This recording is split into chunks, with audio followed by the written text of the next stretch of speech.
dari awal gue nggak mencoba untuk jadi simpelnya gini, gue dari awal nggak mencoba untuk tampilin muka gue. Di saat semua orang mengharuskan ya sosial media munculin muka lo dong, profil lo dong, lo kayak lagi di mana, pamerin sedikit lagi jalan-jalan di mana, belakang lo harus sesuatu yang mewah atau sesuatu tempat yang eksotik gitu kan.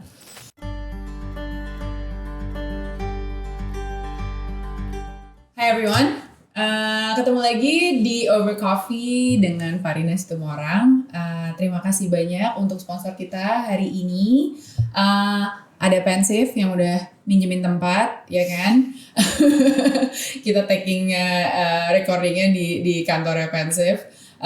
Pensive is a technology company yang helping government and also large organizations to transform their operations with data-driven AI. Wah, udah kayak iklan banget gue. Sama satu lagi ada sponsor kopi kita dari Kisaku. Oh, nice. Ini emang disponsori. Terima kasih Kisaku, enak banget kopinya. Shout out to Cat Halim. Iya. Yeah. Kebetulan temennya Cat Halim juga ya? Iya, on the NFT-verse. Oh gitu, oke. And today kita ada guest namanya Felixandro Ruby. Terima kasih Ruby udah main-main kesini. Thank you Farina for having me. Sebenarnya Ruby kita kenalan karena Ruby interviewed me for your podcast. Yes, 30 Days of Lunch. 30 Days of Lunch. Tapi ternyata banyak mutual friends-nya. Ternyata mutual friends kita banyak banget, termasuk yang bikin kopi ini, ya kan? Terus interviewer satu lagi di 30 Days of Lunch juga teman kita juga. So happy to have you here. Kayaknya banyak banget orang udah kenal nama Felixandro Ruby, ya kan? Karena you have this YouTube channel and all these podcast, Instagram, udah apalagi your media presence tuh kayak gede. Buku, oh my god. You're also an author. Yes. Yang You Do You itu ya. Yes. What is that about actually? Basically, it's like an unofficial guide for everyone who's mungkin gue ulang kali ya. Basically, it's an unofficial guide buat orang-orang yang ngalamin quarter life crisis. Quarter life crisis. Nice. Yeah. Jadi untuk orang 25 tahun ke atas gitu. Yes, or anyone yang di 20 ke atas yang ketemu persimpangan dalam hidup, terutama dalam hal karir dan keuangan. Karir and keuangan. Iya.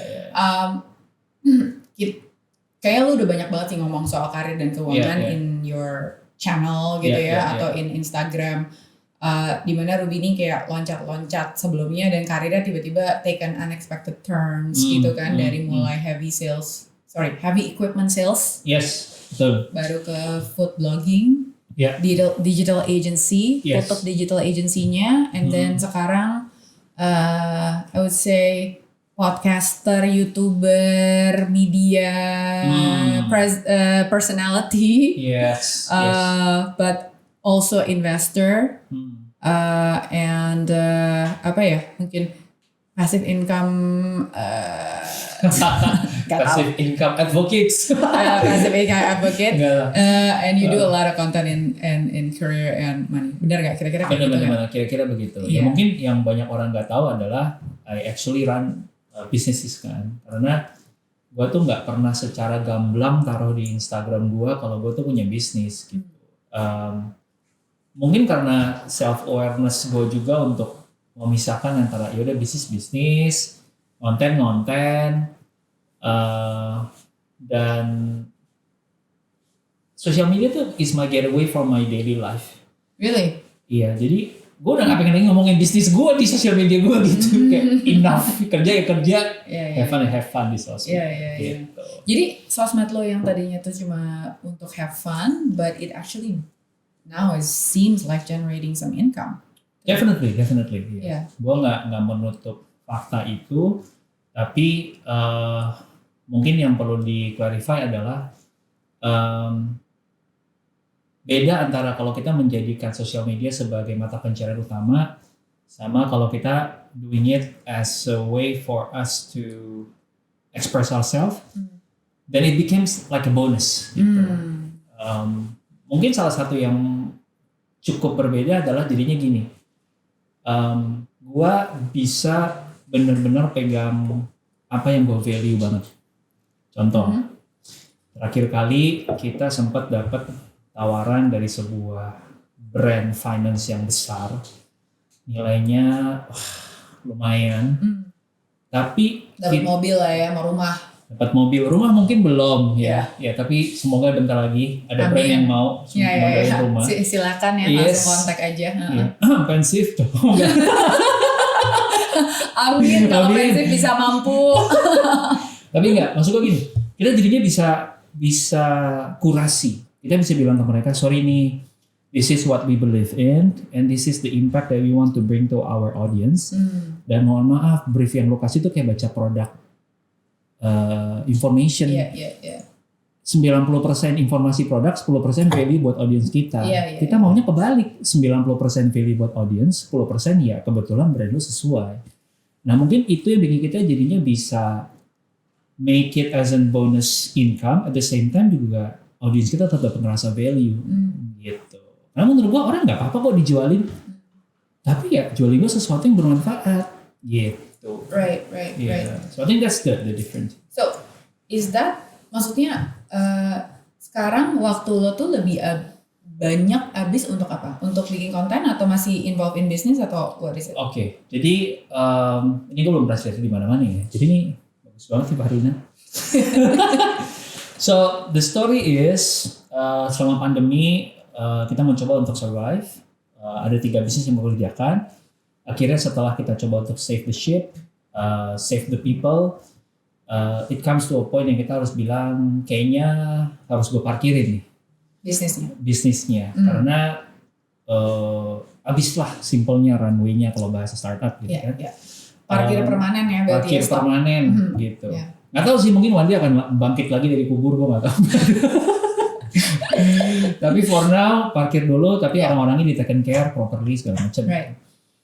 Nah September ini sebenarnya gue udah merencanakan di company-company gue yang lain, gue semakin mengurangi responsibility gue supaya di September ini gue bisa ambil sabbatical. My first ever sabbatical in 15 years of hustling. Wow. Gitu. So simpelnya gitu sih Pak. Nice. Jadi mengurangi waktu di bisnis and you're still doing your content obviously untuk lo mengarah ke sabbatical. Betul. Nah, tapi lo udah ada rencana setelah sabbatical mau ngapain nggak? Belum ada. That's the fun part of sabbatical menurut gue, dan gue mau leave it open. Gue nggak tahu ujungnya kemana, tapi yang gue tahu adalah gue punya tema besar dari sabbatical gue. Karena setelah gue lihat-lihat ada Stefan Sackmeister, one of the most prominent graphic designer di New York yang orang look up to banget. Dia prinsip kerjanya adalah 7 tahun kerja keras, 1 tahun libur. Wow. Dan itu dia udah 2 kali kayak gitu, 2 cycle. Enak ya? Iya, jadi 1 tahun selalu sabbatical. Dan the last sabbatical dia tuh di Bali for 1 year. Dan dia bilang gini, kita sering ngerasa bahwa sabbatical atau rest itu sesuatu yang pasif. Ya udah gue ngomong kaki di pantai, minum bir sampai gue bloated, and then gue pulang, and then gue party. Actually it's the other way around. Sabbatical buat dia adalah tetap ngerjain apa yang dia suka, tetap ngerjain apa yang fit his soul. So after 1 year, dia tuh kayak mengisi lagi tangki kreativitas dia, dan itu yang menjadi bahan bakar dia untuk berkreasi for the next 7 years lagi. Nah, gue ngerasa kayak 15 tahun terakhir itu tangki gue udah habis. Gue nggak sempet recharge, gue nggak sempet refuel. So this is my way untuk refuel that tank. I give myself 1 year. But I'm going to take it 1 month at a time. Artinya setiap akhir bulan gue akan review, gue ngerasa udah cukup belum. Kalau ternyata di bulan ketiga gue udah cukup, ya udah nggak perlu setahun. Gitu. Tapi gue punya maksimal setahun. Gitu. Nice. So going back to doing something that feeds your soul. Jadi selama lu sabbatical, you're gonna do that. Yes, konten yang tetap jalan, 3 Days of Lunch as a podcast itu menurut gue salah satu yang feed my soul banget. Kayak kemarin our last conversation about building relationship, mentorship itu sesuatu yang gue ngerasa gue lemah. Dan gue seneng banget waktu ngobrol sama lu gitu kan. And you're one of the very few menurut gue kayak guest yang ya udah bisa sebelah apa adanya gitu. Tanpa harus sugarcoat the reality in life. Dan itu yang gue suka kan. Dan interaction itu akhirnya ngebawa kita ke hari ini. Sih, dan so nice. Itu yang gue suka kayak sabbatical jadi menurut gue lewat podcast, lewat content creation, hopefully bisa membuka gue ke hal-hal yang tadi benar-benar bisa bikin gue happy, tapi nggak harus ditain sama, oh gue ketemu Farina harus jadi duit. Kalau nggak jadi duit, gue nggak mau ketemu Farina. Karena banyak banget keputusan kita dalam hidup udah di-influence sama itu kan. Betul. What's in it for me? Yes. Nah, gue pengen what's in it for me, keep it open. Wow. Gitu. That's nice. I mean, I think it's a lot of people's mungkin wish atau dreams ya, bisa melakukan sesuatu yang feed your soul and lu nggak ada kepikiran at least untuk sementara waktu to nyari uang lah for your food every day gitu kan. Iya. Ya beruntungnya dan juga karena udah disiapin, karena kerja keras, karena udah planning ahead sama 15 tahun terakhir adalah enough reserve yang menurut gue bisa untuk bertahan kalau gue ambil setahun pun. Dan sebenarnya gue udah pernah ngelakuin hal serupa waktu gue lompat dari pekerjaan pertama sebagai sales alat berat menjadi freelance photographer. Waktu itu gue nabung biaya hidup 1 tahun. Biaya hidup ya, bukan income. Artinya dengan gue cabut pun gue nggak perlu pusingin besok makan apa dulu minimal. Right. Karena menurut gue ketika lu ngambil lompatan besar dalam hidup, ya lompatan karir tadi, ya gimana caranya lu mau fokus ke kerjaan baru lu ini, bisnis baru lu ini, kalau lu masih mikirin besok makan apa. Yes. So itu yang pertama, jadi gue ngumpulin biaya hidup untuk setahun, dan yang kedua, ya gue merasa ya Tuhan baik lah, masa setahun gue gak kasih proyek apa sih gitu. Doa gue udah kenceng nih gitu kan. Nah gue ngerasa hal yang sama juga di sabbatical ini. It feels like repeating the same pattern, tapi goalnya beda. Right. Gitu. Dan guess what? Waktu gue ngambil lompatan itu, ternyata tabungan gue yang buat setahun cuma kepake sebulan. Wow. Yang tabungan 11 bulannya, Tuhan kasih berkat aja gitu. Amazing. Gitu. Ini waktu lo lakukan kapan? I think 2011-2012 ya. Wow, jadi lo ternyata tidak harus pakai yang 11 bulan itu. Iya. Karena proyeknya datang. Gitu. Ya, karena gue udah build portfolio 2 tahun sebelum cabut juga. Right. Gitu. Right. That's so many things I want to unpack there. Let's mungkin mulai dari specifically, going back to finding something that feeds your soul. I don't think a lot of people know what feeds their soul. What feeds your soul? What feeds my soul? Ya, gue ngerasa self awareness lu tinggi soalnya. Coffee feeds your soul? It's definitely. What feeds my soul is also actually it goes back to something that I'm really, really good at. It goes back to kenapa? Tapi bukan hanya I'm good at, but it also fulfills me and brings meaning when I do it. Gitu, it makes me happy when I do it. Gitu. Ini gue juga sambil belajar ya, Pak. Lu dapat meaningnya karena as simple as lu bisa dapat kesempatan ngerjain itu, atau ketika waktu lu ngerjain lu dapat feedback dari orang baru lu dapat meaningnya? No, the meaning I derive atau when it comes to fulfillment gue pas melakukan hal itu karena I think I'm just being myself dan gue nggak perlu kayak menjadi seseorang yang bukan gue gitu. Nah, gak semua pekerjaan tuh kayak gitu atau semua task ya. Iya. Lu pernah denger ini gak sih Zone of Genius? Oh iya. Udah pernah baca bukunya? Belum pernah tapi. Tell me about it. Oke. Kebalik. Ini jago ya. Kok tiba-tiba gue jadi di interview sih? Ganti judul Over Coffee with Alexander Ruby. But, jadi tapi kan serunya podcast. Iya, serunya podcast. Ini oke. Kita jadi ngobrol berdua ya. Ini sambil gue sharing sama lu juga. So, there's this 4 zones, right? Yang pertama adalah zone of incompetence, di mana ya lu nggak jago lah melakukan hal itu. Misalnya meracik obat menjadi sebuah puyer gitu.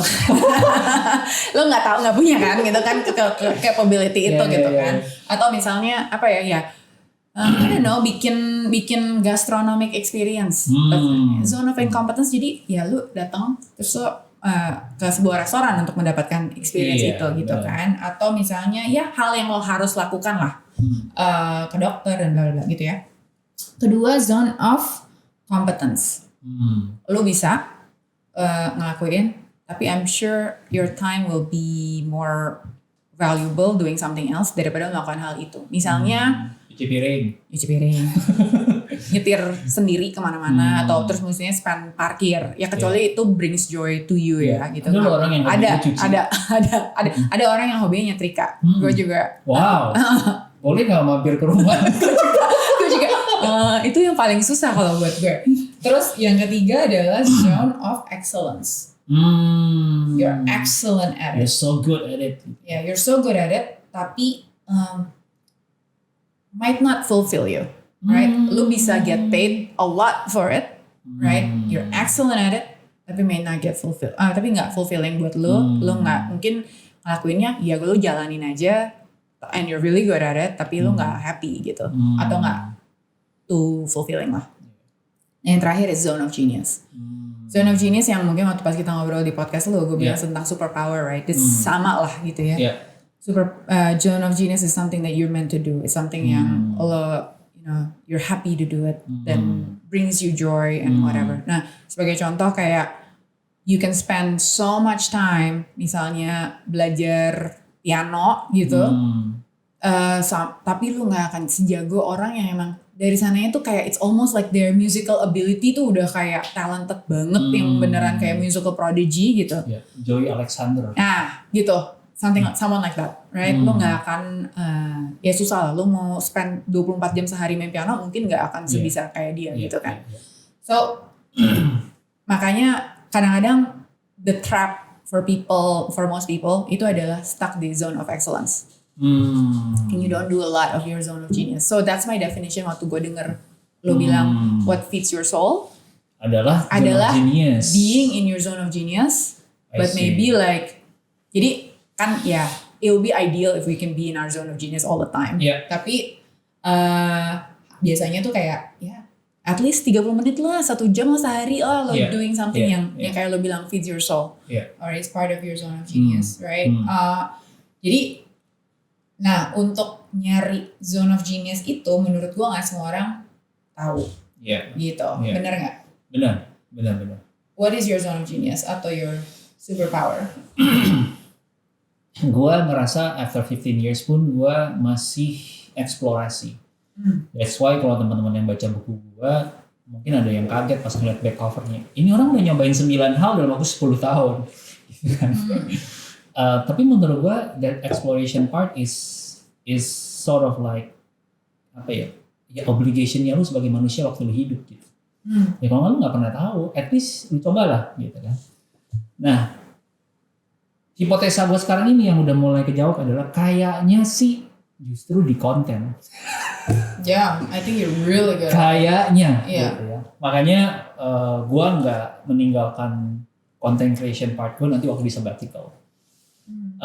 Gue sangat enjoy banget kayak tadi kita lagi ngobrol, ngulik orang, terus kayak I don't mind spending 24 hours before interviewing someone. Kayak terakhir gue interviewing you, we did a lot of research. Ada satu riset juga yang gue kerjain panjang banget waktu mau interview Maudy Ayunda. Sosok publik yang kalau lu cari nama dia, itu tuh udah kayak muncul ratusan video, ribuan artikel, terus what else can I ask this woman? Gitu kan? Terus ya udah, gue sampai beli bukunya, gue baca buku dia untuk cari tahu ini orang mikirnya gimana, why did she write this, kenapa paragraf ini kayak gini. Apa yang bisa gue dig deeper lagi supaya dia juga nggak bosen gitu. Dan buat gue itu a very interesting part yang waktu gue ngerjain gue gak ngerasa capek gitu. Of course lah capek badan, tapi lo kayak tadi intrinsically itu fulfilling gitu. Dan ketika tapi yang gue belum sama kayak lo tadi adalah gue masih dapat fulfillmentnya setengah dari mengerjakan, setengah dari feedback. Feedback orang lain. Iya, jadi kayak in the case of Maudy tadi, ketika gue duduk ngobrol sama Maudy, dan at the end of the conversation dia bilang, wow, that was one hell of conversation gitu. Bahkan dia nanya, possible nggak untuk kita tukeran kontak, and then one day kita bisa ngobrol lagi. Buat gue that's like the ultimate validation. Gitu exactly ya? gitu. Itu gue masih ada unsur itunya. Nah. Selama sabbatical ini mungkin yang gue lakukan adalah gue pengen cari tahu kalau nggak ada itu gimana. If you're just doing it. If you just Yeah. doing it gitu. Kalau nggak ada itu gimana? Gue masih fulfill apa enggak? Gitu. That's a nice experiment. But so if you can put it into words, your superpower itu kan bukan bikin konten ya. I don't think that's it gitu. Menurut gue Ngulik konten. ngulik. Jadi kayak I'm good at connecting the dots. Kayak misalnya gini, gue suka beberapa lah. Gue langsung seperti aja semua yang gue tes ya. Sama sisi kontennya. Di dalam konten turunannya adalah ngulik sesuatu. Kayak I can go deep into a rabbit hole on a specific topic kayak berjam-jam gitu. Ngulik salah satunya tadi nyiapin materi buat interview orang. And then I'm good at connecting the dots. Kayak gue dikasih 2 topik yang gak ada hubungan, gue bisa bridging dengan bagus banget. Waktu di konten gue suka ada followers yang bilang di komen tuh, gila lu jualannya halus banget Mas Rob, gue gak nyangka lu bisa belokin ke produk itu. Nice. Gitu, right? Yes. And then yang keempat, yang gue juga gue mau tes adalah apa ya tadi ngomongnya? Gue jadi lupa. Ngulik, content, connecting the dots, ngajar. Gue nggak tahu apakah ini karena turun dari bokap nyokap gue yang guru, ya. Tapi gue melihat pola ini berulang di hidup gue.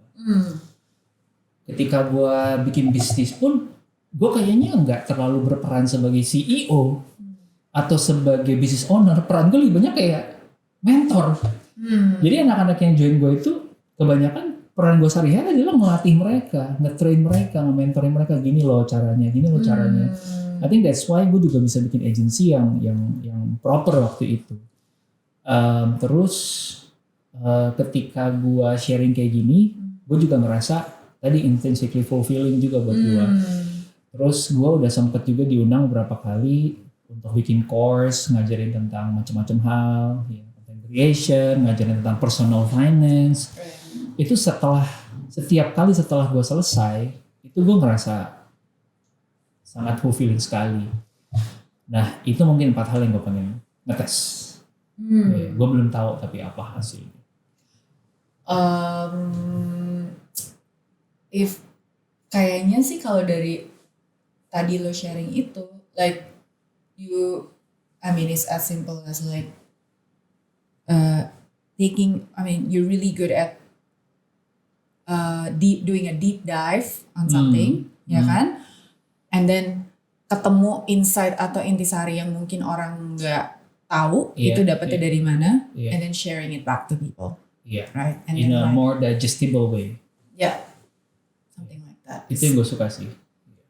Kayak misalnya gini, itu tadi poinnya bagus banget. Karena gue bikin series di YouTube gue, judulnya Dibacain.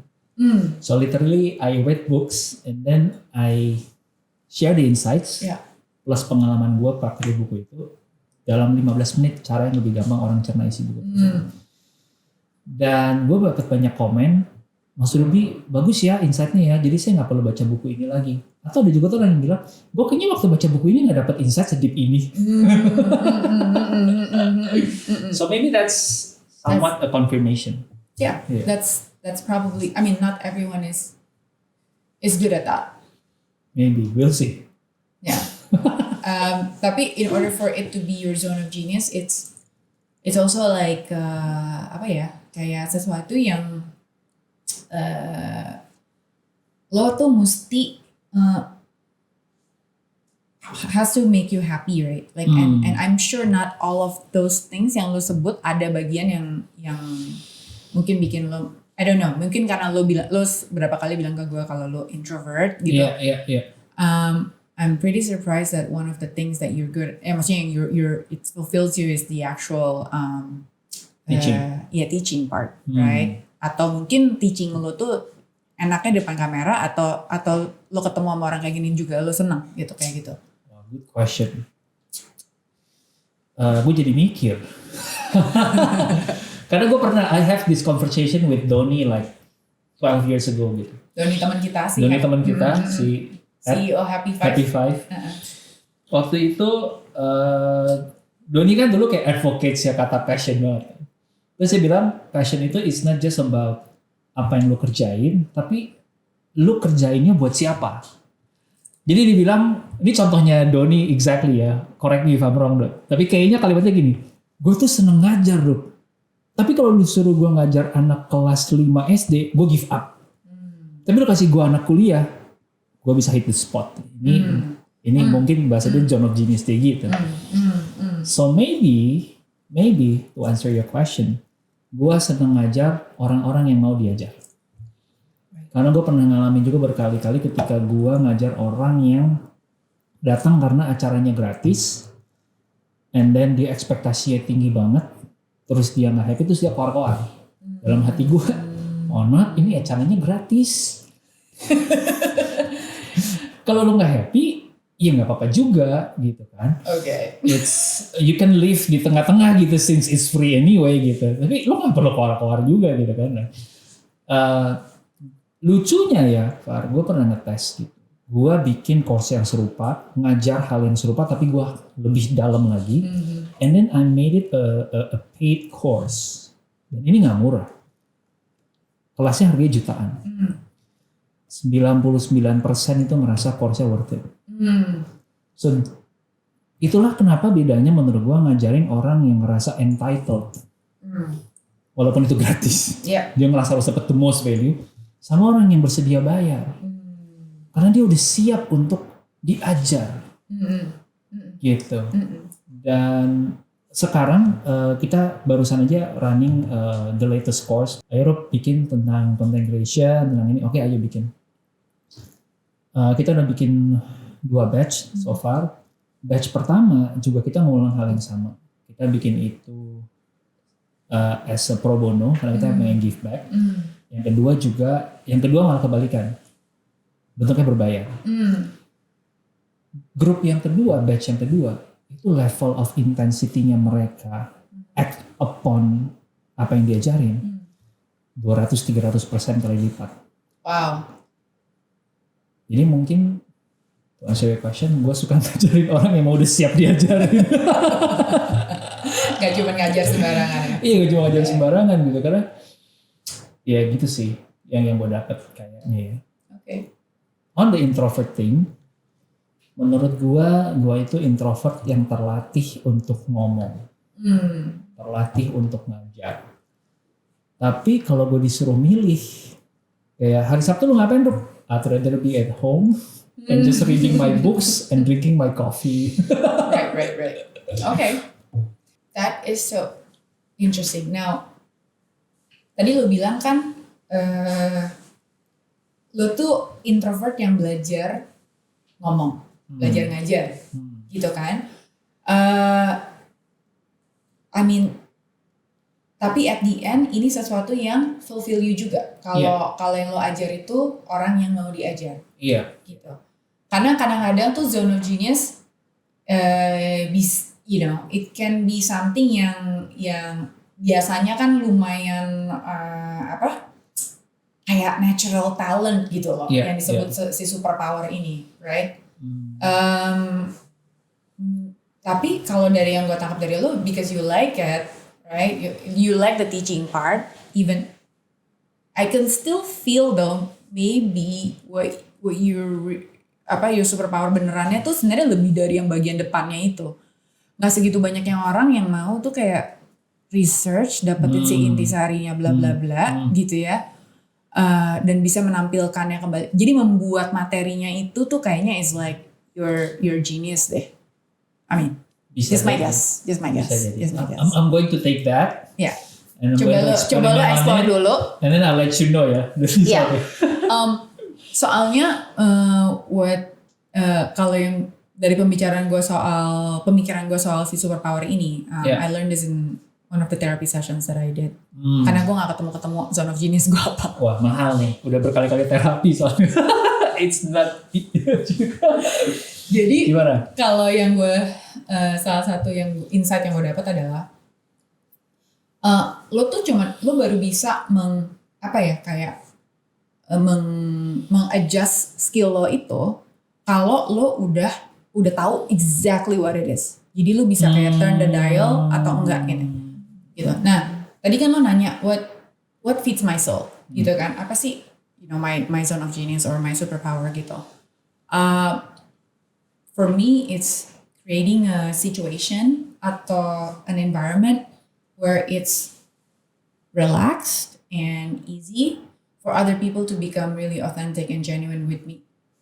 Gitu. Jadi I'm really good at like connecting with people, terus bisa ngobrol sama orang, bisa even yang gue nggak kenal sebelumnya, I can charm people in that way and make them very comfortable in sharing stuff that otherwise probably they don't share with me.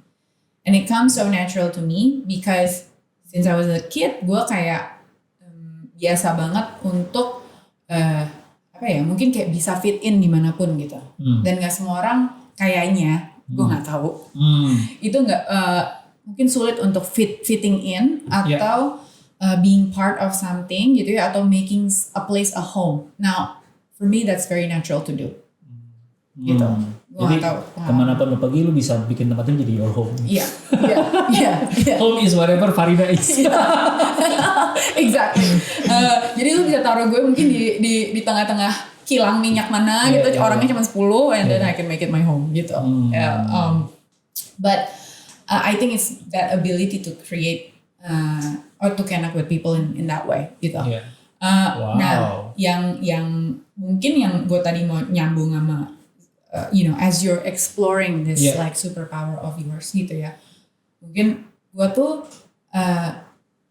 kayaknya kemampuan lo untuk deep dive into something dan membuat ini menjadi insight itu, ini kayak seperti kemampuan gue yang tadi yang gue ceritain itu. It's like both of us are like driving an F1 car, sementara orang lain tuh nyetir Honda atau apalah gitu ya, gue gak tahu mobil Toyota atau apa gitu. Dan untuk lo bisa nyetir itu dengan baik, lo harus belajar gitu loh, cara ngedialnya tuh kayak gimana gitu. Karena yang terjadi pada gue I was driving my F1 car while everybody else drive a Honda. Nah gue gak tahu seberapa valuable itu gitu loh. Nah kalau gue gak tahu seberapa valuable atau cara ngedrive Formula One car, yang pasti kan I get into trouble. Makanya gue punya masalah sebenarnya, walaupun kemampuan superpower gue itu in making connections, I got into a lot of issues with friends atau like things yang didn't go or work out well gitu ya, and it I got burned by a few relationship. I feel betrayed karena kayak gini hasilnya gitu. Dan apa yang terjadi akhirnya gue kayak udahlah, gue nggak usah deh kayak konek-konekin orang lagi, gue nggak usah deh kayak make friends banyak-banyak atau apa gitu. Maksudnya I'm becoming more guarded gitu. I don't become who I am, right? Jadi terus gue jadinya it's like gue taruh tuh mobil Formula One car, gue jalan kaki sementara semua orang naik mobil. Wow. That's kind of like the analogy. Nah, orang yang nggak tahu superpowernya itu ibaratnya tuh kayak gitu loh. So in order for you to really push it to the max, you need to push the car. You need to know how to drive it. You need to have to put brakes and dial it, right? Jadi I can turn it on and off as I please gitu. My charm level atau whatever lah gitu. Dan gue tahu exactly like that what I have is powerful. That's why it's important untuk supaya kita tuh recognize itunya gitu loh. Right? Nah, I think you have something there because I tell you, gue kalau ngelihat your summary atau cara lo nulis konten di Instagram gitu ya, misalnya dari semua yang stylenya agak-agak notes gitu kan, kayak notes lo itu with not so much words, but I think you get to the point very nicely gitu loh. Dan kayak tiba-tiba yang kayak tadi lo bilang, tiba-tiba belok lo kesini gitu, atau jualan asuransi gitu. Tapi orang yang baca tetap value. Bener. So that's really good, right? That's amazing that you can do that. Thank you. Dan itu mungkin gak semua orang bisa kayak gitu sih. Karena itu superpowernya lo. Bisa jadi. I'm going to take that and explore further. Okay. Wah, suka banget sih. Wow. Thank you. Thank you. You're welcome. Another thing I wanna ask you actually dari si eksplorasi lo ini gitu ya. So kan lo tuh seseorang yang udah ngomong sama berapa tadi 100 guest lebih ya. Iya, betul. Betul. And lo tuh dengan cara lo ngulik gitu ya tiap Hmm. guest, I can imagine how much stuff you actually have to consume, create insight, summarize. Terus on top of that, lu juga baca banget segala macam buku. Yeah. Sehingga lu tuh kayaknya I feel like that's why you probably can connect with people in that sense. This will connect the dots karena you have so much knowledge about a lot of things gitu ya. I want to know, you know, the wisdom probably that you have generated from all of this knowledge gitu. Yeah. Yang mungkin gak semua orang tahu dari you know, nggak semua orang juga pernah bikin podcast deep dive into like 100 guests. That's a lot. Yeah. What have you learned? What are the takeaways and what are I mean, share me some of the most like poof gitu, mind-blowing stuff. Mungkin gue akan share 2 hal ya, Far. Ini gue senang banget karena gue belum pernah share ini dimanapun. Yeah. So you ask a very on point question. Yang pertama lebih ke apa yang gue dapat dari guestnya. Yang kedua apa yang gue dapat dari the whole experience. Ya kan? So kalau dari guest mungkin gue akan langsung point out on top of my head tuh episode 15 30 Days of Lunch bareng sama gue sebut dia guru ya. Namanya Ivan Deva. Gue nggak tahu udah pernah dengar atau belum. Yes. Nah lengkapnya Ivan Deva adalah Ivan Deva Wing. Gue pernah kerja kebetulan bareng sama dia. Bareng sama dia. Nah, yang orang banyak nggak tahu Ivan Deva Wing ini adalah omnya DJ Winky. What I like about Mas Ivan adalah di usia dia yang udah 50-60 waktu itu dia bilang sama Winky kan ya, gue mau dong kontribusi di album lo, dan dia main piano di salah satu albumnya DJ Winky gitu. So kayak gila, dia orang gak ada habis-habisnya ekspor diri kan. Nah di episode itu dia bilang gini, satu kalimat yang akhirnya resonate ke begitu banyak orang, dan itu jadi salah satu episode yang banyak diputar orang.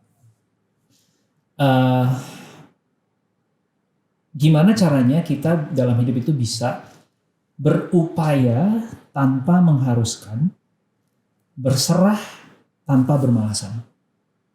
Berupaya tanpa mengharuskan, berserah tanpa bermalasan. Dan itu menurut gua kayak kata kunci yang menjadi pedoman gue ngejalanin hari-hari gitu. Ya lu boleh Rup kayak hustle aja gitu ya, berupaya.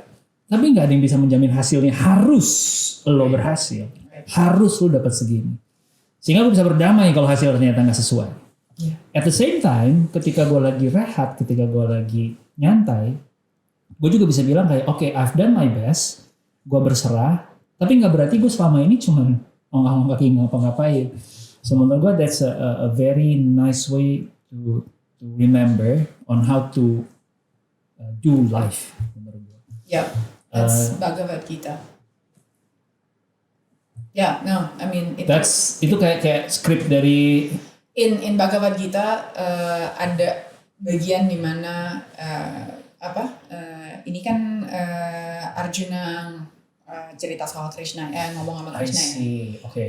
Dia pokoknya intinya adalah persis sama kayak gitu. Like I see. You can only do your best and then you let go of the rest intinya gitu. I see. And like lo cuma bisa usaha aja. Yeah. Tapi lo nggak bisa control the outcome lah, gitu. Outcome-nya nggak bisa lo control. Wow. And then surrendering is not about being lazy. Wow. Right? Yeah. Interesting ya. Yeah. Jadi kayak filsuf-filsuf zaman dulu, kayak zamannya Seneca ngomongin stoicism juga nyambung ya. Yeah. So in the way. Wow. Nah itu yang gue dapat menurut gue kayak. Dan itu kayaknya antidot yang kita butuhkan banget di zaman sekarang. Betul. Menurut gue gitu.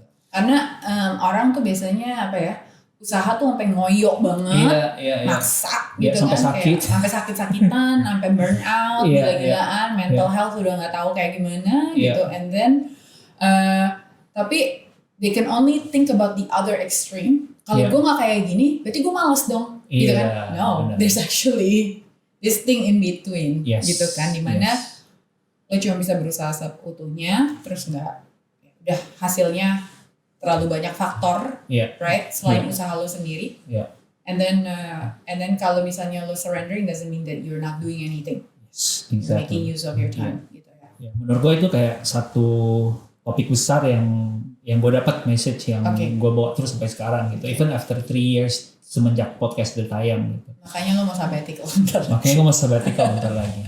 Oke, itu yang pertama. Itu yang pertama. Wisdom lain lagi yang gue dapat sebenarnya banyak banget sih. Tapi gue juga harus point out satu episode yang kita dapat kesempatan ngobrol sama Gary V. Gitu, walaupun sangat pendek, cuma dapat 9 menit sama dia gitu ya. Gary Vaynerchuk ya. Gary Vaynerchuk. Ya. Terus gue bilang kan, how do you draw the line ketika lu pengen hustling, kayak kan banyak orang sekarang yang sambil kerja sambil ngonten terus gitu kan, terus kayak tapi sementara lu juga have a family to take care, you have a wife yang butuh quality time, lu anak juga.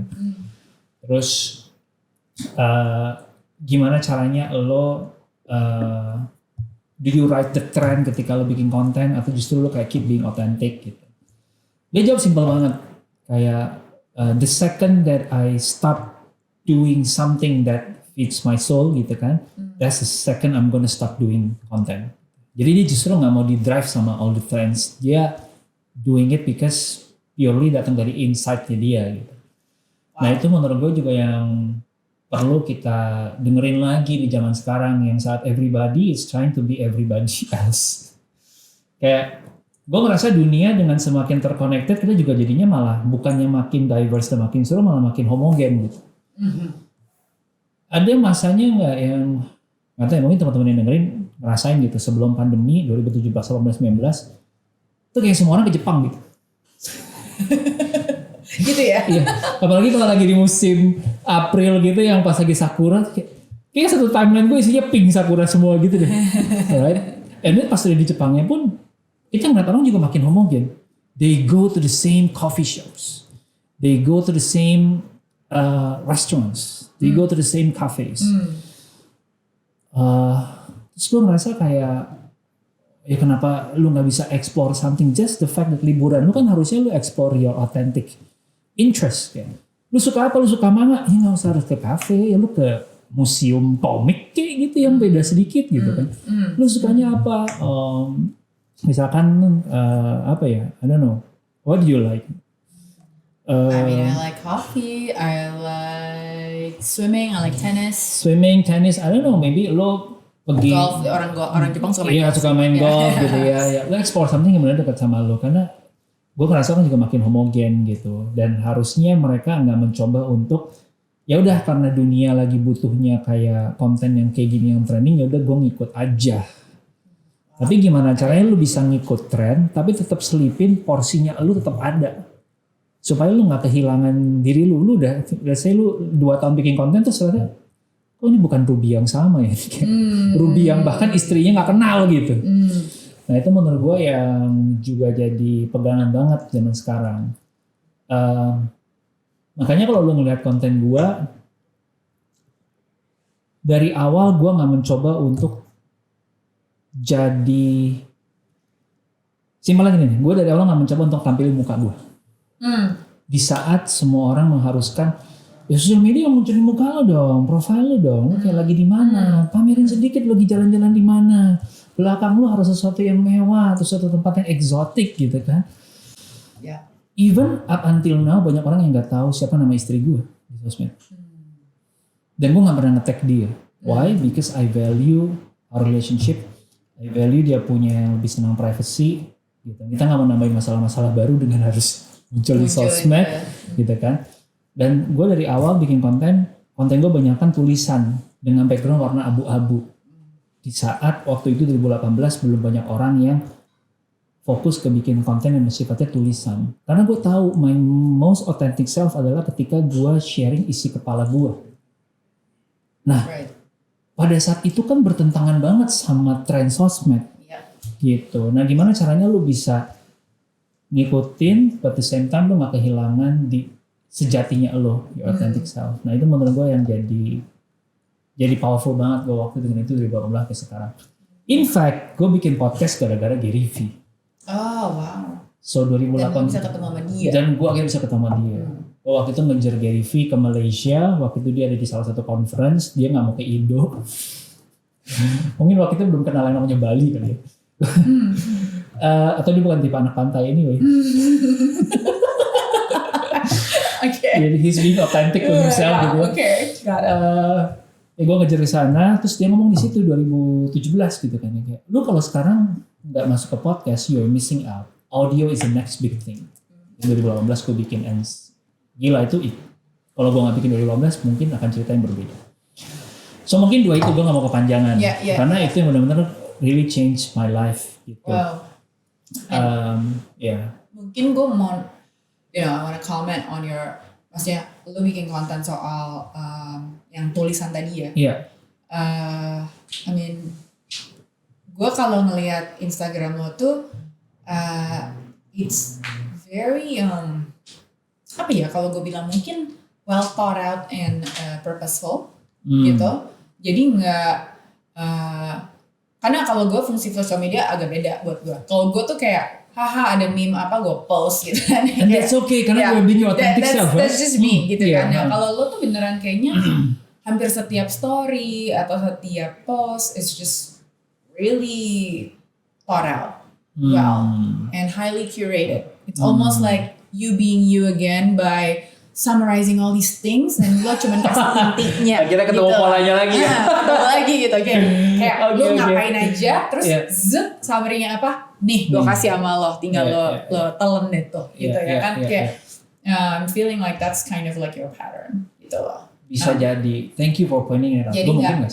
Jadi nggak kayak semua yang muncul di otak lo, ada kan orang yang suka curcol, suka apa gitu ya. You don't do that gitu. Lo tuh nggak kayak gitu kalau gue lihat sosial media lo. Mungkin lo belum masuk di circle hijau gue, nanti gue masukin. Damn it. Di situ circle-nya. Gitu. Baiklah. Tadi balik ke wisdom yang lo dapat dari ini kan dari guest podcast ya. Terus yang keduanya tadi bagian apa tuh? Yang gue dapat dari podcast dari narasumber, yang kedua menurut gue dari the whole experience.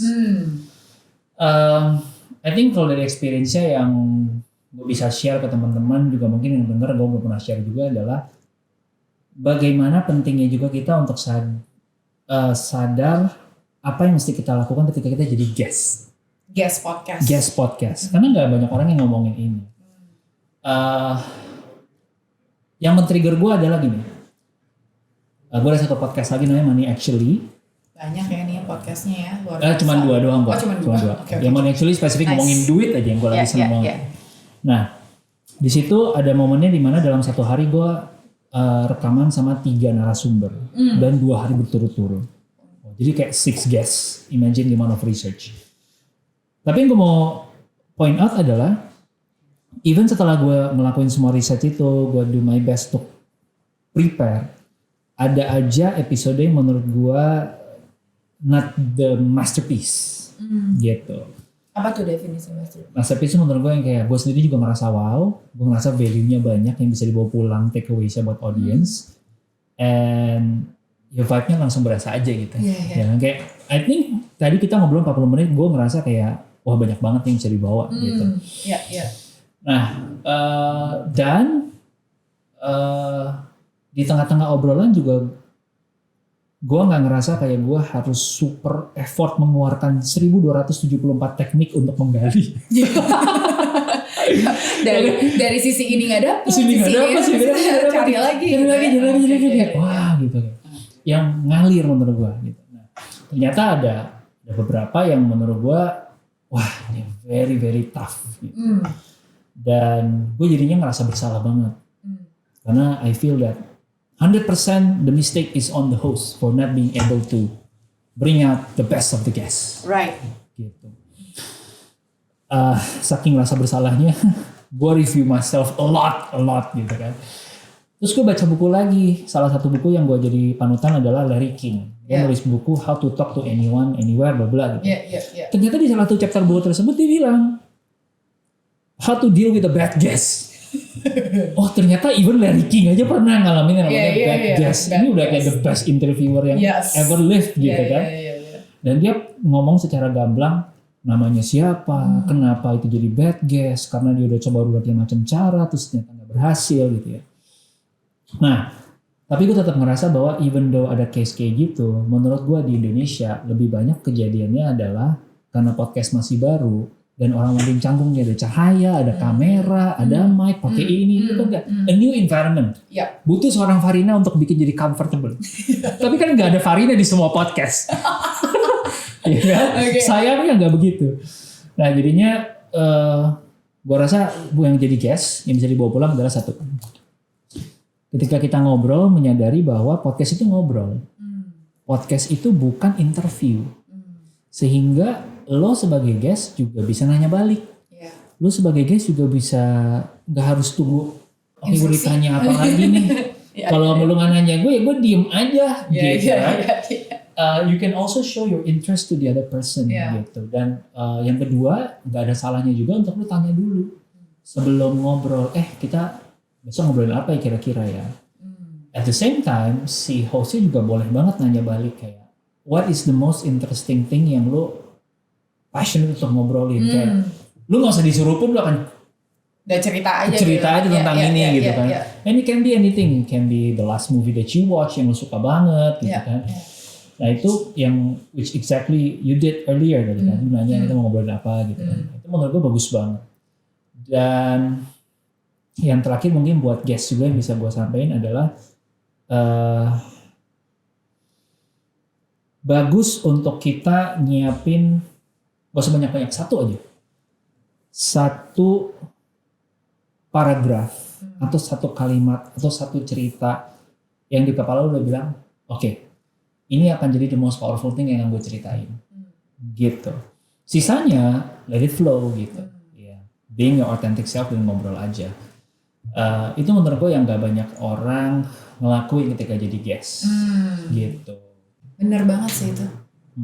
So what is the most powerful thing that you can share with everyone today? Menurut gue number one adalah apa yang gue tulis di buku gitu. Waktu gue nulis You Do You itu gue sendiri berada di fase yang gue lagi mencari tahu siapa sih Ruby sebenarnya. Gue udah explore segitu banyak hal. Dan You Do You ini justru datang dari salah satu obrolan di podcast. Narasumber kita yang one of the earliest, namanya Michael Alinsky. Kakaknya Glenn Alinsky yang sempat jadi sinetron ya mengisi layar kaca gitu. Dia selalu mengulang kalimat itu, kita temenan dari semenjak kuliah. Dan gue baru nyadar ya, dia the only person yang gue ngobrol yang selalu pakai kata ya udah Rup, just you do you aja. Dan dari dia gue belajar menjadi orang yang super otentik banget. Imagine ya, ini gue kasih konteks Michael Alinsky ini gimana. Gue cerita ya Mike apa adanya ya. Karena lu udah pernah cerita juga anyway di podcast. Ini anak yang datang dari keluarga yang menurut gue berkecukupan. Some of the families were in Singapore dan dia balik ke Indo gitu ya.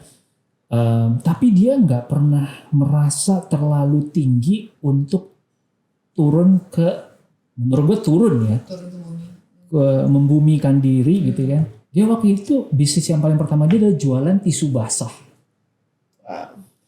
Di kampus dia impor dari China, terus dia bawa boxnya dari belakang mobil dia. Terus setiap kali lunch break dia bawa boxnya datangin cewek-cewek. Hai. Dan semua kan tangannya berantakan. I have the perfect tisu buat lo gitu kan. Terus on the spot dijualin aja gitu. Dan itu menurut gue gak banyak orang yang mau ngerjain seperti itu. Dan dia ngerjain itu karena he's being his authentic self. Dia kayak lo Far. Dia senang banget ngobrol sama orang. Dia bisa open up conversation sama siapapun. I need to meet this person. I'll connect you gitu kan.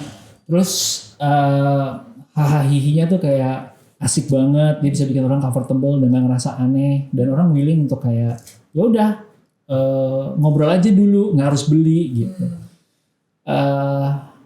Dan itu yang nggak banyak sekarang kita ngelakuin. Sekali lagi kayaknya obrolan gue dari tadi segitu ya.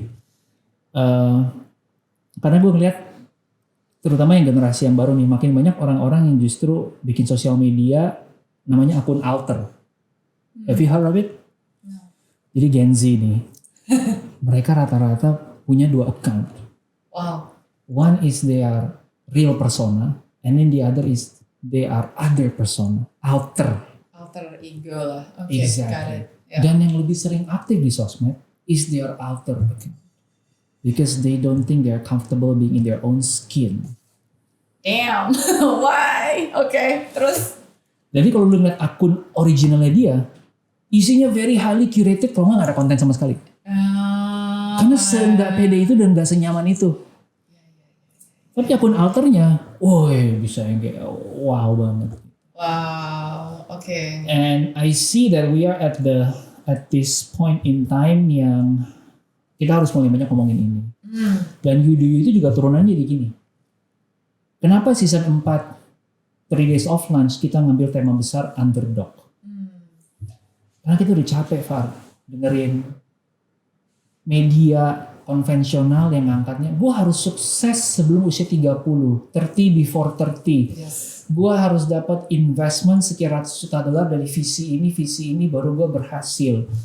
Terus gue harus punya 1M sebelum umur 30. Umur 25 gue udah harus sukses menikah, punya ini dan ini. Tapi kok gak ada orang yang ngomong kayak episode yang baru tayang kemarin. 3 orang, yang satu digital marketer, yang satu kerja di oil and gas, yang satunya lagi lawyer, bikin clothing line, ya udah 10 tahun, mereka bootstrapping di belakang layar. Jadi mereka being very realistic. I want to keep my job, karena itu yang fits my family, tapi di same time gue mau run bisnis ini karena gue enjoy. Setelah 10 tahun baru mereka bisa membayar diri mereka sendiri. Wow. Baru mereka decide, okay, on the 10th year, now we can afford to leave all our comfortable job and do this full time. And now mereka punya tanah 1 hektar yang buat nanem bahan baku untuk bikin baju mereka. Wow, they're indigo. Indigo. Nah itu kan menurut gue, kenapa nggak banyak orang yang angkat itu? Karena nggak seksi di media. Yes, of course. Nah, gue ngerinya adalah orang semakin banyak tadi, semakin homogen, terima konten media konvensional yang sama. Kita jadinya ngerasa punya standar sukses yang kayak tadi. Yeah. Padahal sebenarnya 10 tahun sambil kerja full time di hal lain gak apa juga. Yes, nggak banyak orang yang angkat itu dan menurut gue, ya kalau nggak kita siapa lagi, gitu. Karena kalau kita harus nurut sama algoritma terus, sekali lagi, semua orang akan bikin konten prank, semua orang akan geledah rumah, ya kan, ke rumah artis, ke rumah yang gede, semua orang akan ya udah bikin kontroversi, gitu kan? Terus ngomongnya thumbnailsnya tuh yang semuanya mukanya shock gitu ya? Iya mukanya shock gitu, sih kayak ada lingkaran merahnya kayak look at this gitu kan? Ya, amazing. So, tema besar tadi You Do You menurut gua jadinya bisa turun kemana-mana. And that's what this generation needs, to be comfortable at their own skin. Right.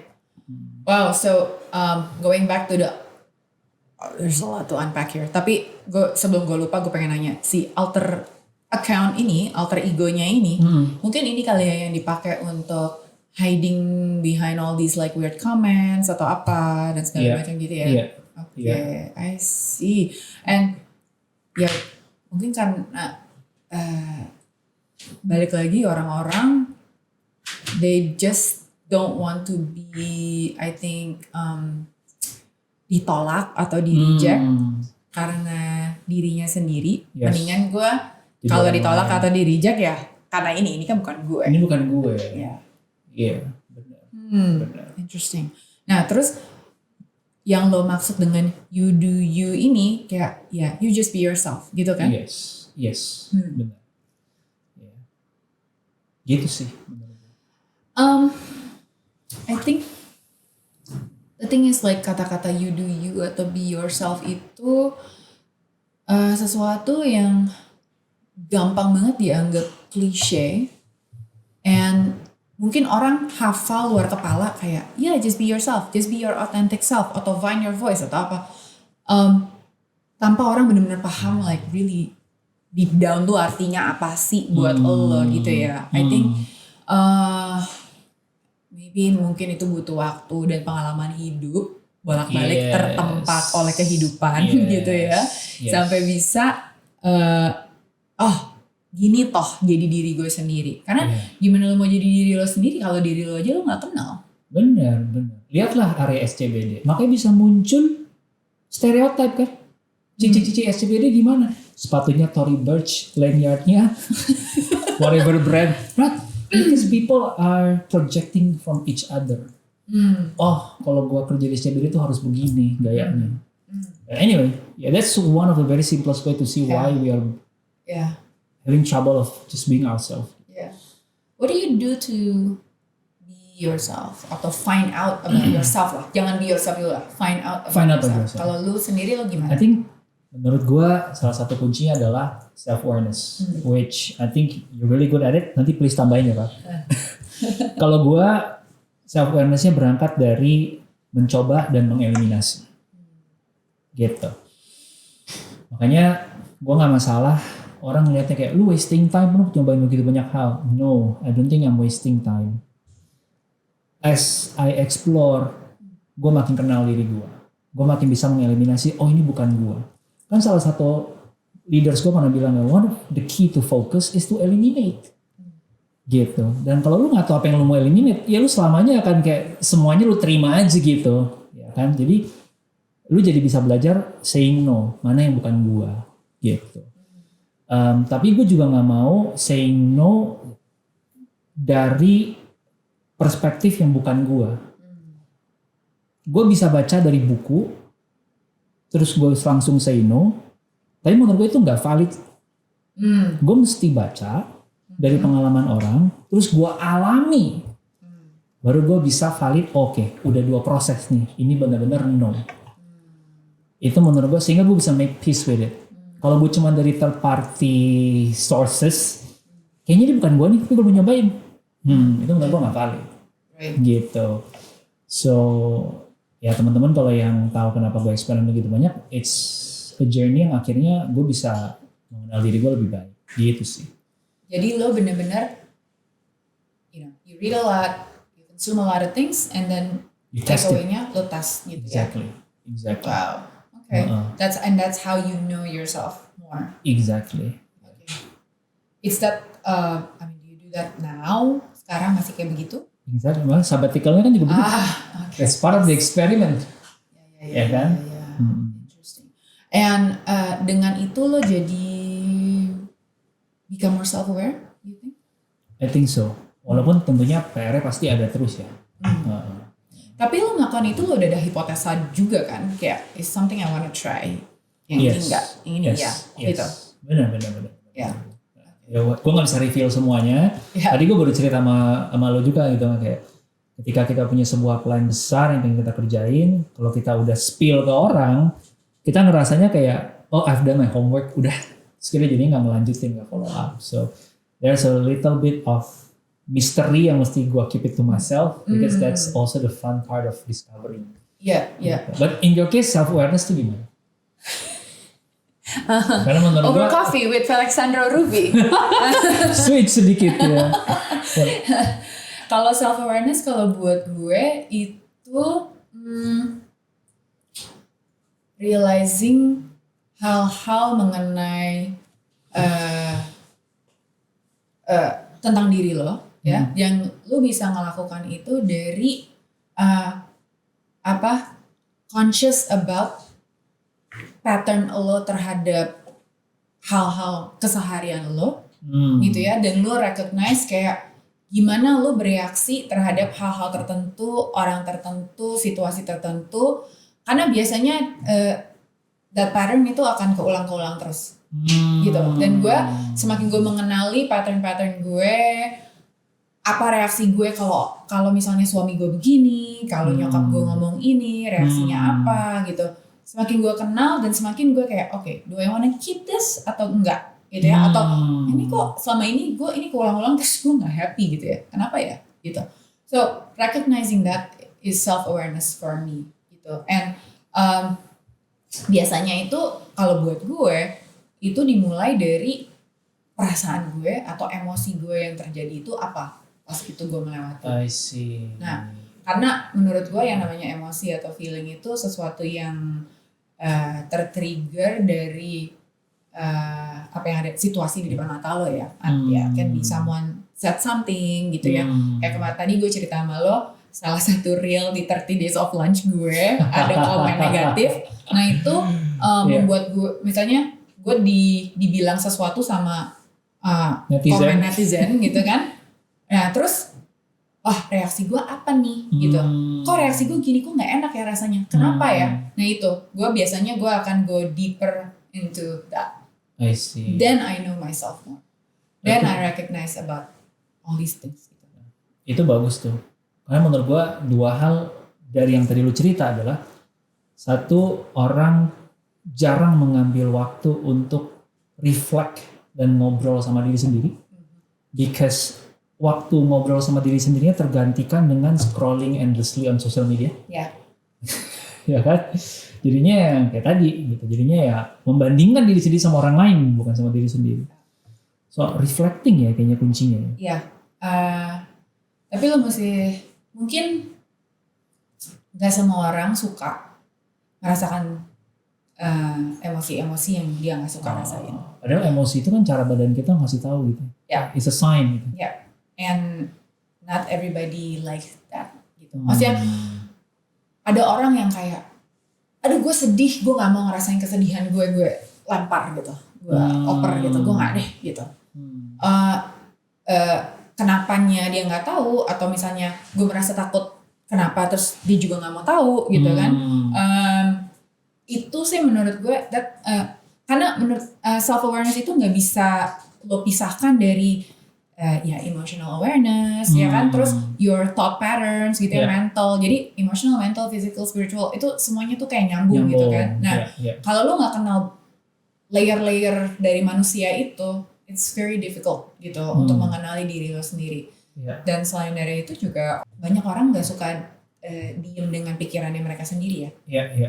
Jadi a lot of people cannot stand being by themselves tanpa kayak tadi lo bilang scrolling social media, baca buku atau apapun yang otaknya tuh bisa mendistract mereka gitu. They don't being by themselves, thinking about things yang mungkin mereka nggak suka gitu. So people don't like themselves in that way. Jadi itu gimana mau you do you atau be yourself kalau pertama lo nggak kenal dan lo nggak suka juga gitu kan? Wah itu tough subject. Maybe we should bring a psychiatrist here. Yeah, exactly. Itu sesuatu yang nggak gampang sih menurut gue. Dan untuk bisa comfortable sama diri lo sendiri, bisa duduk diem aja. Karena gue meditasi udah lumayan lama gitu kan. Usually in the morning I spend time untuk meditate gitu. Selalu pertanyaannya sama orang yang nggak meditasi itu cuma satu, lo bisa sih lo nggak ngapain, lo nggak bosan, lo nggak tidur, lo nggak, you're alone with your thoughts, is that okay gitu?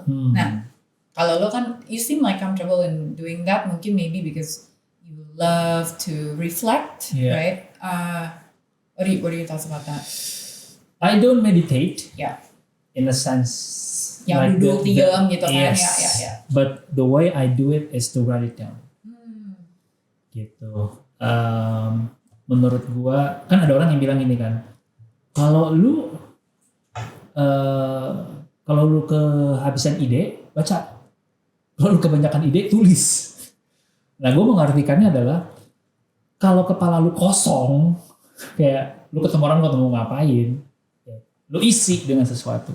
Tapi kalau kepala lu terlalu rame, lu kepikiran banyak hal, masalah, problem, issue, you write it down. Dan karena gue udah terbiasa nulis, somehow itu jadi kayak ritual yang seperti meditasi. Gitu. It's like the morning pages. Like the morning pages. I think teman-teman kalau ada yang mau praktekin bisa mulai dari situ. Kayak nggak usah diatur dulu, pokoknya apa yang kebayang di kepala, jangan dipendam juga, just write it down, gitu. Nanti akan kesortir tersendiri. Gitu. Itu sesuatu, itu yang gue juga sering ngelakuin itu sih. I journal kalau gue, not just for meditation, tapi journal, nulis, putting things into something gitu ya, mau itu laptop atau handphone atau enak sih kalau nulis pakai kertas gitu. Your mind is not a place to, katanya kalau prinsip produktivitas. Yeah. Your mind is not a place to keep ideas atau store ideas, is to have ideas. Right? Jadi kalau lu udah terlalu penuh, memang di situ udah nggak ada tempat lagi space-nya untuk creating, mikir, reflect atau apa segala macam. Jadi better to put it down. Kalau bahasa laptop RAM-nya penuh ya. Ya. Harus di flash dulu. Apps-nya udah terlalu banyak yang kebuka, jadi lu mesti close dulu ya kan. Clear cache. Nice. Oke. Aduh, kita udah ngobrol udah lumayan banyak. So, alright. Kita masuk ke sesi rapid fire question. Oh, okay. Alright. Let's do this. Oke. Yang first thing comes to mind aja ya. Yeah. Jadi nggak perlu di-explain ya. Nggak perlu. Nih kecuali kalau menurut gue menarik dan bisa kita explore. Oke, pertama kopi atau teh? Kopi. Oke.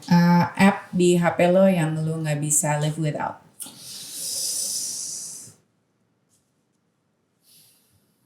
Apa ya? Gue buka dulu deh. Yang jalan pertama. Gue aja nggak apa. Semua app yang ada di halaman utama gue. Itu lo gak bisa live without. Bisa live without ya, WhatsApp gitu ya. WhatsApp, kamera. Alright, got it. Morning routine kalau lo habis bangun tidur terus lo ngapain? Pup. Lancar. Oke. Lancar. And that's very important loh. Di usia 30-an kalau lu nggak pup satu hari itu udah langsung kayak anxious seharian. Iya, I'm sure. Lo mesti makan banyak fiber sama pepaya ya guys. Benar. Oke. Things you wish people knew about you. That I am not perfect. Banyak yang nyangka lo perfect ya? Iya. Oke. Jadi ekspektasinya ketinggian. Iya. Gak usah ekspektasi gitu. Terlalu banyak fans nih Ruby. Oke, yang paling penting dalam hidup itu apa? Peace of mind. Meaning lo punya relationship yang baik dengan orang-orang terdekat lo, sehingga lo gak ada drama lo on a daily basis gitu kan. Terus lo punya freedom untuk ngambil keputusan yang nggak terlalu pusingin dari sisi keuangan gitu kan. Lo nggak pusing hari tua lo gitu. All the basic necessity lo bisa lo cover. Terus values yang penting dalam hidup lo bisa jalanin dan lo nggak bertentangan. Itu menurut gue the components of a peace of mind. Got it. The most valuable lesson you've ever learned? Pasti banyak nih kayaknya. Gak ada gunanya berargumen with stupid people. Not stupid people loh. Gak ada gunanya berargumen dengan orang yang gak lu kenal dan orang yang gak kenal lu di sosial media. Baru aja gue melakukan itu. Okay. No response is a response. Yes. Worst piece of advice you have ever gotten? Worst? Yeah. Wow. Wah, gue worst piece of advice. Woo. I can't remember. You can't remember? I can't remember. Wow. Lucky berarti lo nggak masuk mungkin di dalam otak lo. Like banget. Udah ketendang sendiri. Okay. First thing you will do when you first start your day one of sabbatical. Oh, ya. Masih ada yang sama. Kan pagi-pagi. Iya, benar. Yang pertama sih gue mungkin I'm gonna pick up my top 20 books that I think I need to read again. Nice. Buku yang menurut lo semua orang harus baca? Buku gue enggak. You do you, nomor satu. Yeah. Buku yang menurut gue semua orang harus baca. Wow. Ini menarik pertanyaannya karena gue baru aja lagi nyiapin konten buat YouTube gue. Judulnya adalah My Top 20 Books. Dan itu gue tulis semua buku-buku gue rating berdasarkan 5 variabel. Wow. Yang masing-masing ada bobotnya berapa persen, gue total lalu gue chart yes. gitu kan. So maybe wait for that episode di YouTube gue. Gitu. Okay. Kalau yang paling sering lo share atau lo kasih? Yang paling sering gue share bukunya Gary V yang Crushing It. Oh itu. Okay. Alright. Kalau what is next for you udah sering jawab ya, berarti lu maunya sabbatical ya? Yes, for now it's a sabbatical. Okay. Actually belum banyak orang yang tahu, gue bahkan belum taruh di social media. So sabbatical ini. Di sabbatical ini gue baru ngebahas. You heard it here first. Yes. Yeah. Okay. Exclusive on Over Coffee with Farina Situmorang. You wish this is like Larry King live on. By the way, sebenarnya gue udah gak ada lagi pertanyaan rapid fire question. But before we leave and talking about, karena lu berkali-kali ngomongin sabbatical, dan lo tadi juga udah ngomong soal rest yang creativity gitu kan. Jadi creativity itu mungkin muncul saat lo resting gitu kan, atau pas tadi lo udah semua isi kepala udah ada di dalam kertas, then you can have all these thoughts and ideas gitu. Gue jadi ingat satu cycle kalau yang gue baca di buku yang sama tentang Zone of Genius itu namanya Big Leap. Gimana coba bisa kayak loncat gitu, have a big leap in your life or in your happiness or in your career. There's this thing called upper limit problems. Udah pernah dengar belum? Belum. Tell me about it. So upper limit problems is setiap manusia itu punya ceiling gitu ya, batas sukses happiness itu nyampe mana gitu. Jadi begitu ini udah bukan mentok ya, tapi begitu lewat, jadi lu ternyata lebih bahagia, lebih sukses, lebih whatever dari sebelumnya. Itu ada sesuatu yang ke-trigger dimana kayak oh no, ini unknown, gue takut melewati kebahagiaan, kesuksesan, keindahan sebuah relationship, sebuah kesuksesan dalam karir atau whatever. Jadi lo udah lewat nih, itu bikin lo takut karena itu fear of the unknown, ya kan, lo nggak pernah menghadapi itu sebelumnya. Jadi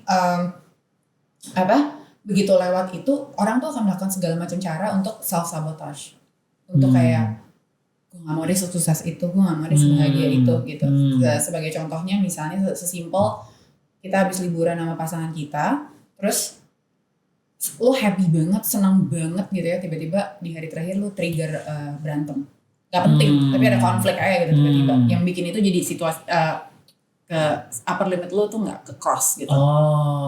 You know? Misalnya orang-orang yang sukses banget dalam karir, mereka biasanya quote-unquote mensabotase their personal life. Jadi karena nggak bisa, you cannot have it all. Jadi lo professionally lo udah sukses, ya gue have an affair deh gitu. I see. You know, kenapa gue bilang kayak gini? Karena ternyata itu kan berangkat dari cycle manusia yang kayak kalau naik ke atas pasti ada turunnya, ya kan? Kalau lo naik ke atas pasti jatuh gitu, atau you know, orang tuh life tuh up and down terus gitu. Nah, sementara cycle yang bisa kita cultivate menggantikan cycle naik turun itu adalah naik, rest, and then like rest at the new normal level, naik lagi, rest lagi. So it's really great that what you're doing is this sabbatical because you're resting. Jadi lo at a new high, lo rest, then you reach another new high, and then you rest, and then you continue. Gitu. Wow, thanks for sharing that. No. I think kayak pesan itu nyampe di tempat dan waktu yang sangat pas. I'm glad. Wow. I'm glad we can have this sharing and this like over coffee today. Yes. Really happy to chat with you. Semoga lo nggak bosen-bosen mampir ke kantor gue dan kita bisa ngobrol lagi. Definitely. Apalagi after your sabbatical, I'm curious to see what you have explored and then lo bakal ngapain aja and then reaching your new heights. So I'm looking forward to that. Thank you again, Farina, for having me and letting us to share thoughts without having a specific limit. 1 jam harus kelar ya. So the conversation can flow. Thanks a lot for taking the time untuk ngobrol dan ngedengerin gitu, asking the right questions, doing your research. Gue appreciate banget. This is one of the most interesting conversation I had in a while. Dan gue banyak share hal yang gue belum pernah share di tempat sebelumnya. Wow, thank you so much. Really enjoyed it. Thank you. Yeah, thank you. Alright, bye guys. Bye.